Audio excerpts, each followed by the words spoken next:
షాప్కి పెట్టుకున్నారు. కాబట్టి అనేక మంది ఇన్స్పైర్ అవ్వడానికి కారకం అవుతాము. అదేవిధంగా మనం ఏంటంటే మనకు తెలిసిన వాళ్ళకు కూడా ఈ విషయాలు చెప్పినట్లయితే వాళ్ళకి కూడా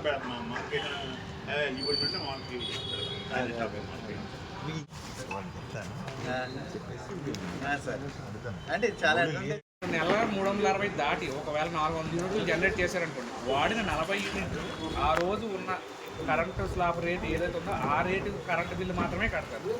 ఆ 40 యూనిట్ల కంటే ఒక 4 రూపాయలు 4 160 రూపాయలు మాత్రమే కడతారు. దానికి మనకి ఫ్యూయల్ ఛార్జెస్ కానీ ఏమీ పడవండి. వాడిన 40 యూనిట్లు మాత్రమే పడుతుంది, బేసిక్ రేట్ పడుతుంది. సో ఈరోజు నర్సాపురం పట్టణ పరిధిలో ఉన్నటువంటి సమస్త వినియోగదారులందరికీ కూడా మనం ఈ యొక్క ప్రధానమంత్రి సూర్యఘర్ ముఫ్త్ బిజ్లీ యోజన పథకం కింద అవగాహన సదస్సు నిర్వహించడం జరిగింది.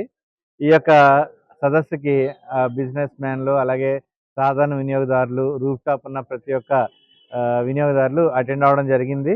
వారందరికీ కూడా దీని మీద ఉన్నటువంటి యొక్క లాభాలు ఎలాగ చేసుకోవాలి, ఆ యొక్క ప్రొసీజర్ ఏంటి, దానివల్ల వచ్చే ఉపయోగాలు ఏంటి, అన్ని మీద అవగాహన కల్పించడం జరిగింది. అలాగే బ్యాంకర్స్ ద్వారా ఎలా లోన్ తీసుకోవాలి, లోన్కి సంబంధించినటువంటి ప్రొసీజర్ ఏంటి, వాళ్ళకి కావాల్సిన పేపర్లు ఏంటి అనేది ఎక్స్ప్లెయిన్ చేయడం జరిగింది. ముఖ్యంగా ఈ పథకంలో ఏంటంటే మన రూఫ్ టాప్ మీద సోలార్ ప్యానల్స్ ఏర్పాటు చేస్తాం. ఈ ప్యానల్స్ ద్వారా సౌరశక్తిలో ఉన్నటువంటి యొక్క సోలార్ ఎనర్జీని మనం క్యాప్చర్ చేసి మన ఇంటి అవసరాలకి కన్వర్టర్ ద్వారా యూజ్ చేసుకుంటాం. దానివల్ల ఏంటంటే మనం విద్యుత్ని మనం ఎలక్ట్రిసిటీ డిపార్ట్మెంట్ నుంచి వచ్చే మీటర్ ద్వారా కాకుండా డైరెక్ట్గా మనం సోలార్ ఎనర్జీని మనం వాడతాం.